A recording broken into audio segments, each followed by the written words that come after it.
Hello नमस्कार साथियों। मैं शंकर चंदेला आपका हार्दिक स्वागत करता हूं आपके अपने YouTube channel GK by Malaram sir पर। देखो, साइंस की सीरीज़ हमने स्टार्ट कर रखी थी, उसी को आज हम कंटिन्यू करते हैं। ये हमारी अगली सीरीज़ रहेगी। इससे पहले भी मैंने 6-7 वीडियो अपलोड कर दिए हैं और ये हमारी जो वीडियो है ये मेनली तो फोकस है एचएसएससी ग्रुप डी के ऊपर। इसके अलावा हरियाणा पुलिस, दिल्ली पुलिस, सभी के अंदर ये काम आएगी। तो ये सीरीज़ हम जो प्रीवियस ईयर के अंदर पूछे गए हैं एचएसएससी के अंदर, उन सभी क्वेश्चन को हम कवर कर रहे हैं। और अब जो आपका एचएसएससी ग्रुप डी का एग्ज़ाम होगा उसके अंदर आपके 15 क्वेश्चन साइंस के आएंगे। वो क्वेश्चन आपको इसी सीरीज़ के अंदर से देखने को मिलेंगे। देखो, आज का क्वेश्चन हम स्टार्ट करते हैं।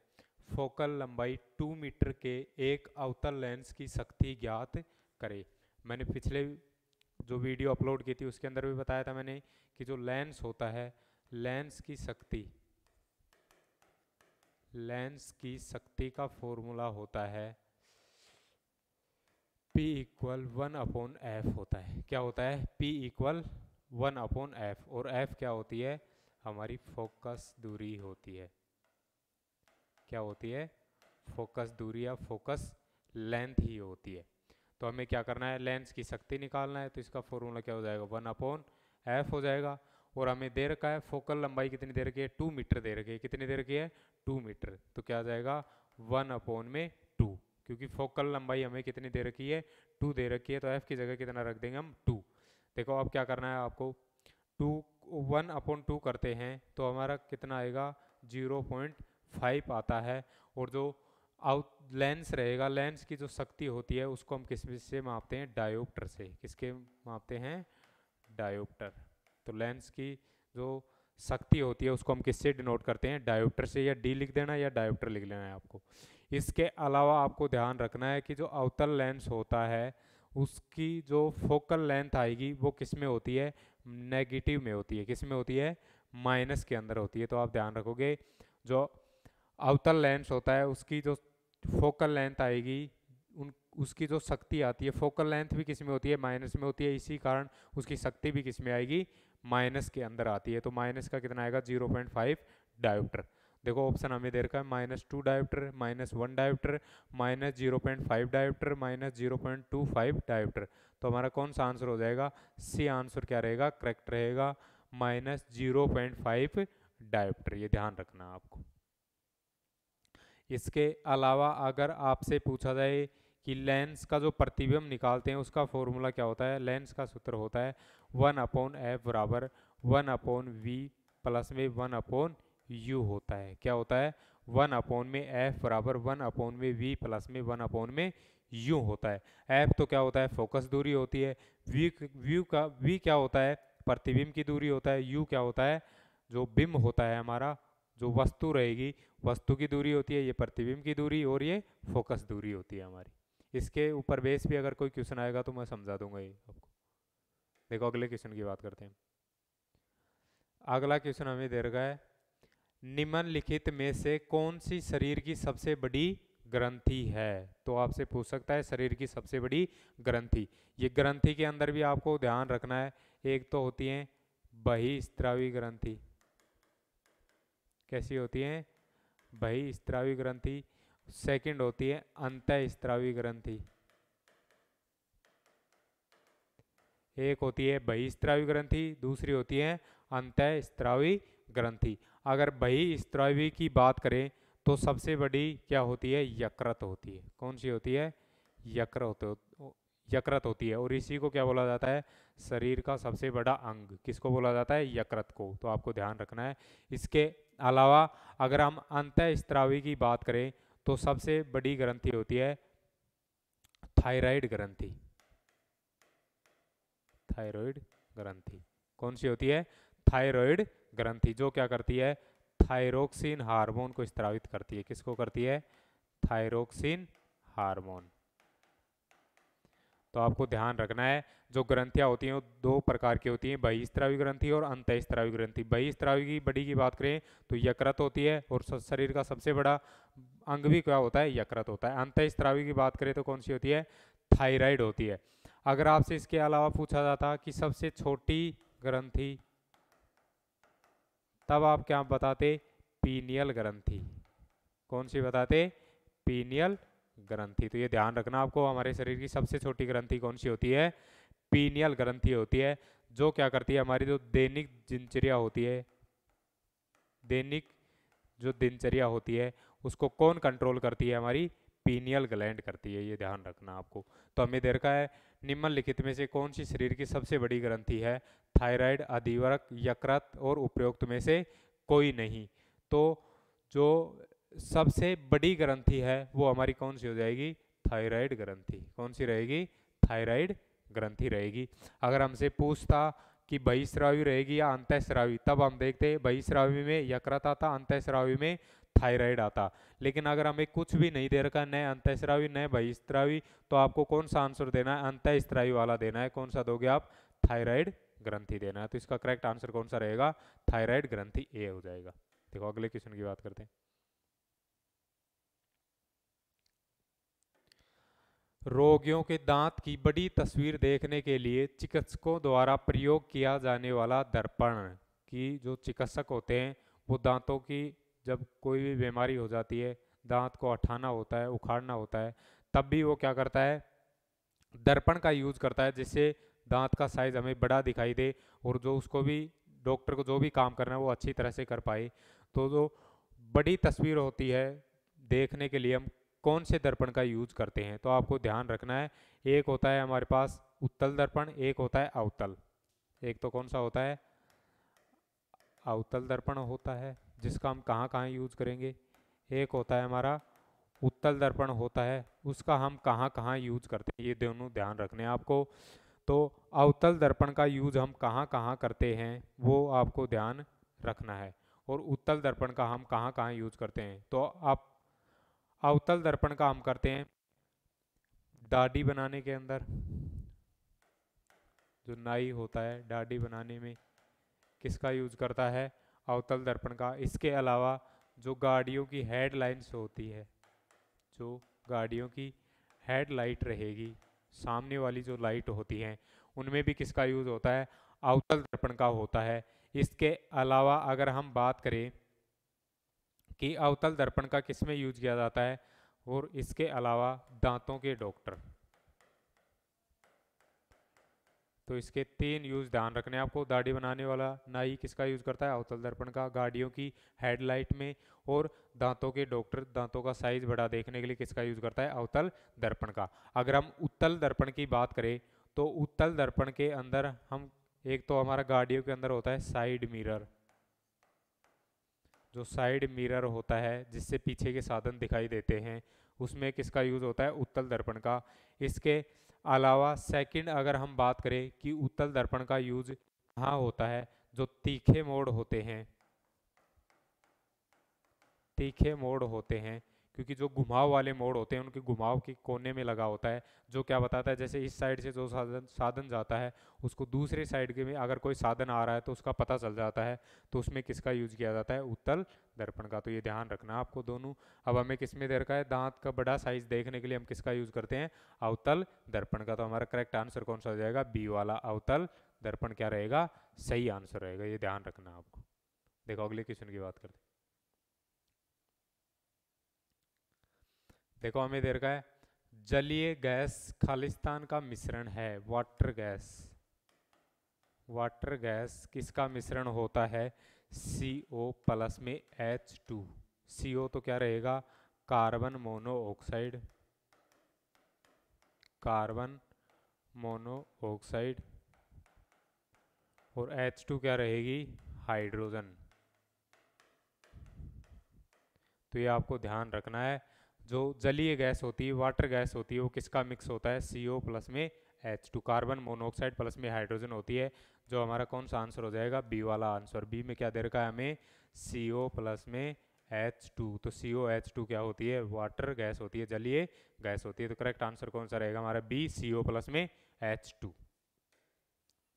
देखो अगले क्वेश्चन पे चलते हैं।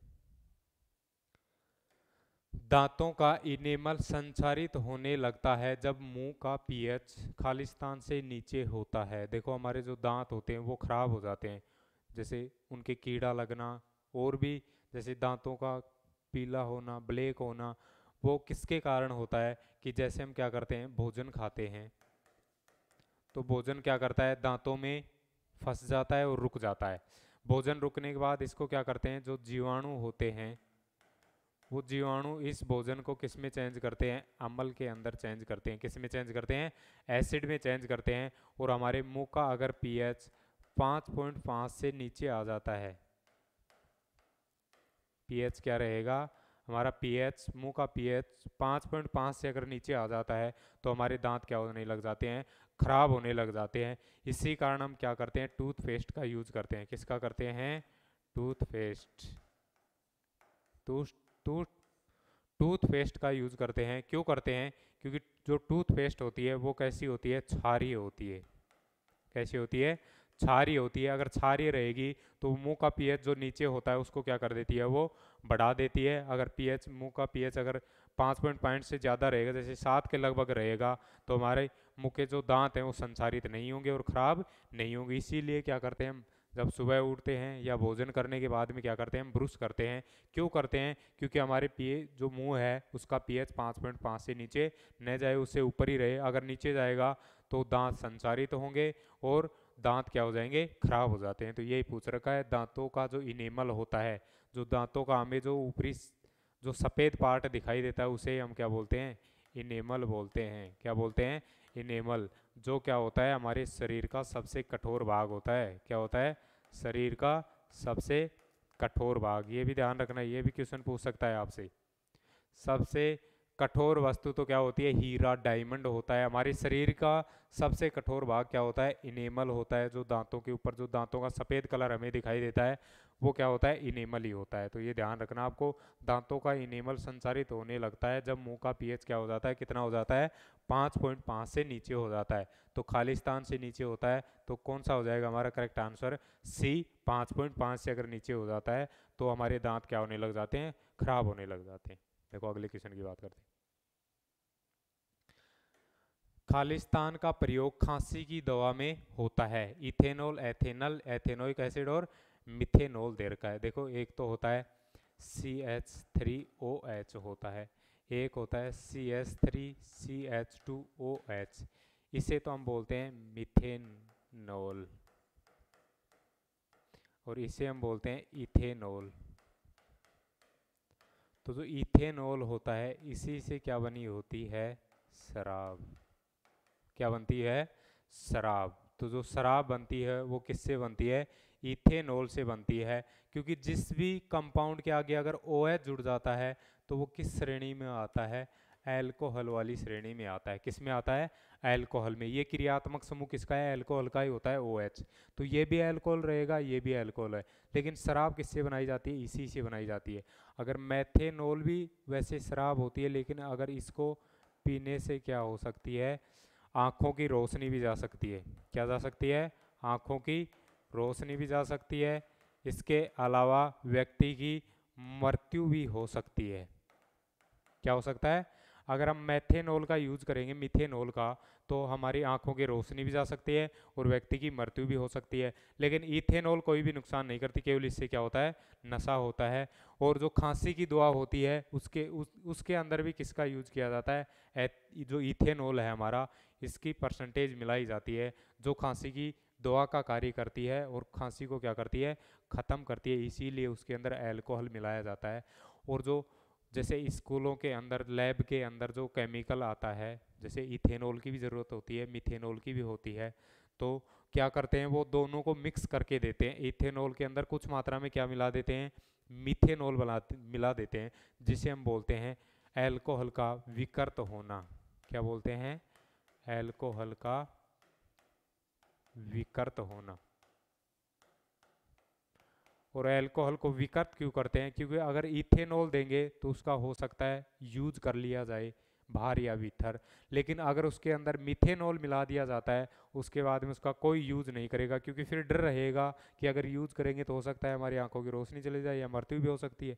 अगर अकेला इथेनॉल देंगे तो हो सकता है उसका यूज भी कर लिया जाए। तो इसीलिए इथेनॉल के अंदर क्या मिला दिया जाता है, मिथेनॉल मिला दिया जाता है। और आपने कई बार सुना भी होगा कि शराब के कारण 50 व्यक्तियों की मृत्यु हुई, 200 व्यक्तियों की मृत्यु हुई, वो किसके कारण होती है?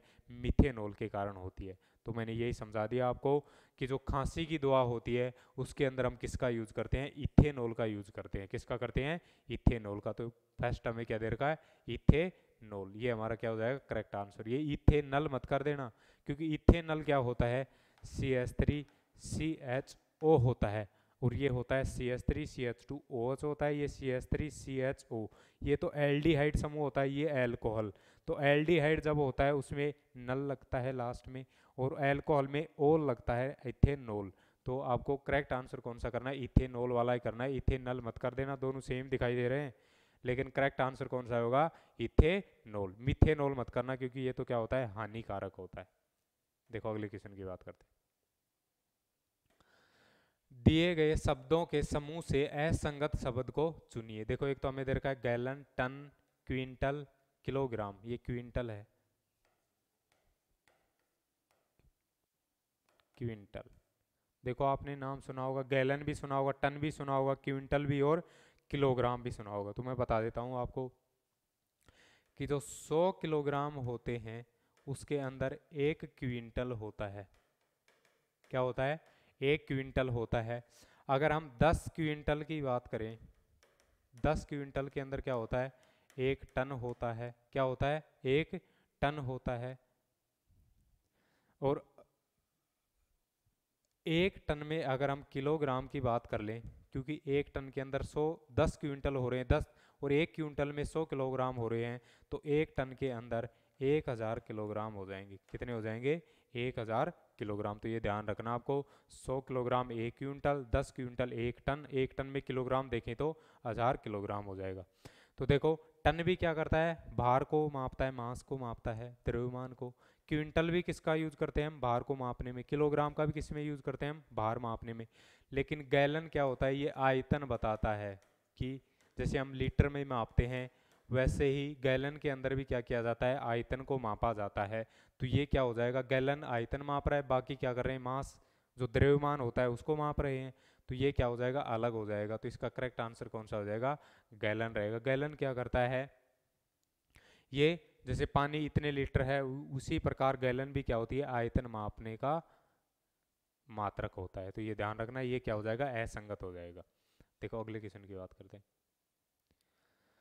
अगला क्वेश्चन हमें दे रखा है संवेग बराबर द्रव्यमान इनटू में।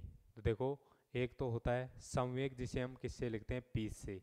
P बराबर होता है mv। क्या होता है? P बराबर mv। और m देखे P बराबर m इंटू में v। एक ही तो बात है। जब बीच में कुछ भी नहीं लगा होता तो क्या होता है? मल्टीपल होता है। तो ये ध्यान रखना है।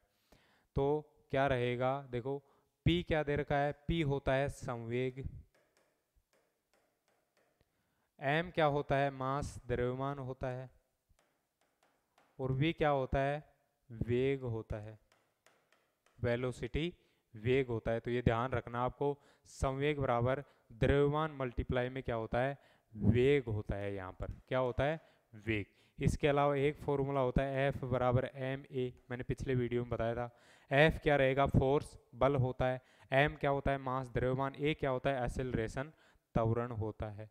और यहाँ पर हमें क्या दे रखा है? P बराबर mv। ये दो फॉर्मूले ध्यान रखने। इनके ऊपर बेस न्यूमेरिकल भी आ सकता है, अगर वैसे भी पूछ सकता है आपसे। तो इसके अंदर क्या हो जाएगा? आंसर हमारा वेग रहेगा। गुरुत्वाकर्षण भी नहीं रहेगा, त्वरण भी नहीं रहेगा। त्वरण को हम किससे डिनोट करते हैं? एस से। तो ये भी नहीं रहेगा। आगे क्या दे रखा हमें?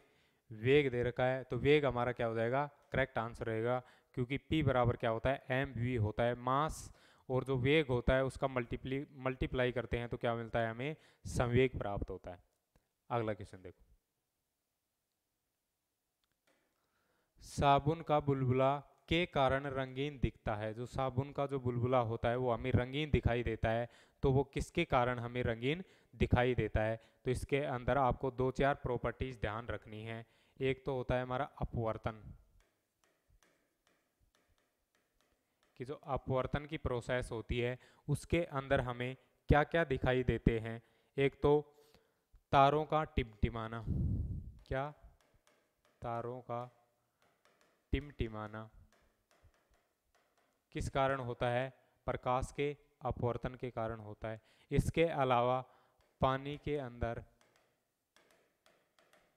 वस्तु का ऊपर उठा हुआ दिखाई देना, क्योंकि जैसे हम पानी का गिलास लिया, उसके पैंदे में अगर हम क्या एक सिक्का डाल देते हैं तो वो सिक्का हमें क्या दिखता है, ऊपर उठा हुआ दिखाई देता है। वो भी किसके कारण दिखाई देता है, प्रकाश के अपवर्तन के कारण दिखाई देता है। इसके अलावा जो सूर्य होता है वो सूर्यास्त होता है जब सूर्य उगता है, या सूर्योदय होता है या सूर्यास्त होता है। जब सूर्योदय होगा तब तो सूर्य उगता है। सूर्यास्त होता है जब सूर्य छिपता है। तो उससे जो सूर्योदय होता है उससे 2 मिनट पहले ही सूर्य दिखाई देता है। सूर्यास्त होता है उससे जब सूर्यास्त हो गया उसके बाद में भी 2 मिनट तक हमें सूर्य दिखाई देता है। वो किसके कारण दिखाई देता है, अपवर्तन के कारण। एक तो सूर्य का लाल दिखाई देना वो अलग होता है, एक सूर्य का सूर्योदय से पहले दिखाई देना, सूर्यास्त होने के बाद भी दिखाई देना 2 मिनट तक, वो किसके कारण होता है, प्रकाश के अपवर्तन के कारण होता है। सेकंड अगर हम बात करें व्यतिकरण के कारण, प्रकाश की घटना है व्यतिकरण, उसके कारण क्या होता है, जो साबुन का बुलबुला है वो हमें रंगीन दिखाई देता है। कैसा दिखाई देता है, रंगीन। वो किसके कारण दिखाता है, प्रकाश के व्यतिकरण के कारण दिखाई देता है। इसके अलावा प्रकाश का प्रकीर्णन भी आपने सुना होगा।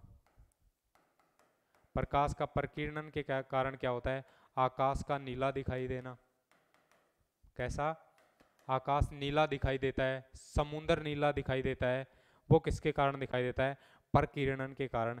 इसके अलावा सूर्य का लाल दिखाई देना भी किसके कारण होता है, प्रकीर्णन के कारण होता है। प्रकीर्णन के कारण आकाश का नीला दिखाई देना, समुद्र का नीला दिखाई देना, इसके अलावा सूर्य का लाल दिखाई देना प्रकीर्णन के कारण।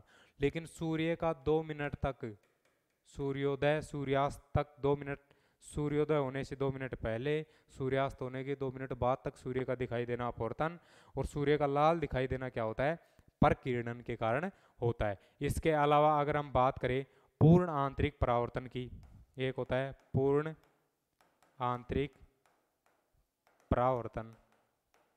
इसके कारण कौन कौन सी घटनाएं होती हैं पूर्ण आंतरिक परावर्तन के कारण।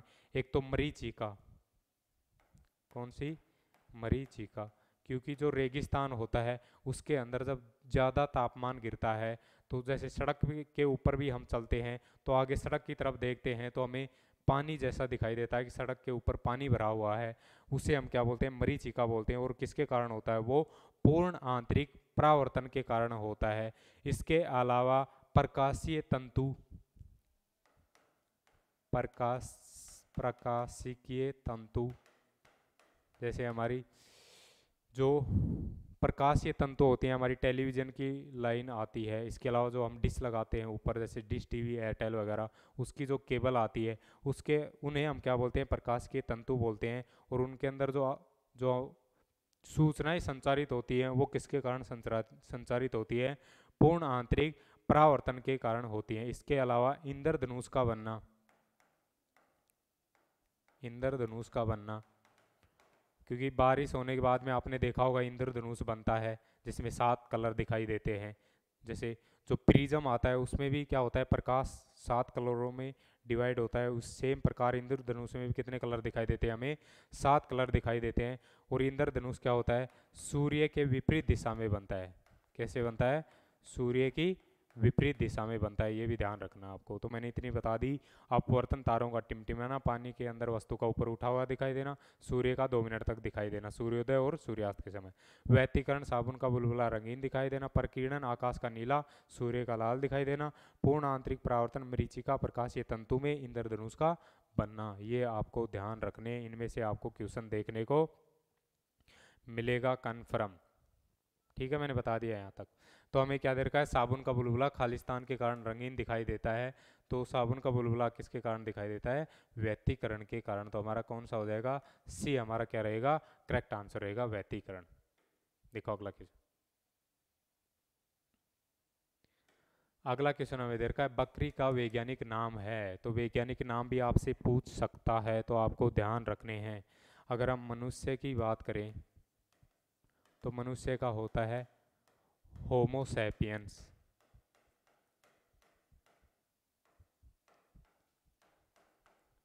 मनुष्य का वैज्ञानिक नाम क्या होता है, होमो सैपियंस। क्या होता है? होमो सैपियंस होता है। इसके अलावा अगर हम बात करें गाय की तो बोस इंडिकस, गाय का वैज्ञानिक नाम बोस इंडिकस होता है। अगर हम बकरी की बात करें कि बकरी का वैज्ञानिक नाम क्या होता है तो होता है कैप्रा हरकस होता है। क्या होता है? कैप्रा हरकस होता है। इसके अलावा अगर हम और बात करें तो मक्खी का होता है मस्का डोमेस्टिका। मक्खी का क्या होता है? मक्खी का होता है मस्का डोमेस्टिका। क्या होता है? मस्का डोमेस्टिका किसका होता है? मक्खी का वैज्ञानिक नाम। आम की बात करें तो मैंजीफेरा इंडिका। आम का क्या होता है? Mangifera indica. इसके अलावा अगर हम मेंढक की बात करें तो क्या होता है? राना टिग्रीना। मेंढक का वैज्ञानिक नाम क्या होता है? राना टिग्रीना होता है। मटर की बात करें तो पाइसम सेटाइवम। मटर का क्या होता है? Pisum sativum. ये क्या होता है? मटर का वैज्ञानिक नाम होता है। इसके अलावा हम गेहूं की बात करें ट्रिटिकम एस्टिवम। गेहूं का ट्रिटिकम क्या होता है? गेहूं का वैज्ञानिक नाम क्या रहेगा? ट्रिटिकम एस्टिवम होता है। Triticum aestivum. तो ये आप ध्यान रखोगे। मनुष्य का होता है होमो सैपियंस, गाय का बोस इंडिकस, बकरी का कैप्रा हरकस, मक्खी का मस्का डोमेस्टिका, आम का मैंजीफेरा इंडिका, मेंढक का राना टिग्रीना, मटर का पाइसम सेटाइवम होता है, गेहूं का ट्रिटिकम एस्टिवम होता है। इसके अलावा बाघ की बात करें तो पैंथरा टाइग्रस। बाघ का पैंथरा टाइग्रिस होता है। क्या होता है? बाघ का पैंथरा टाइग्रिस होता है। इसके अलावा अगर हम बात करें सरसों की बात करें तो ब्रेसिका कंपेस्ट्रिस होता है। सरसों का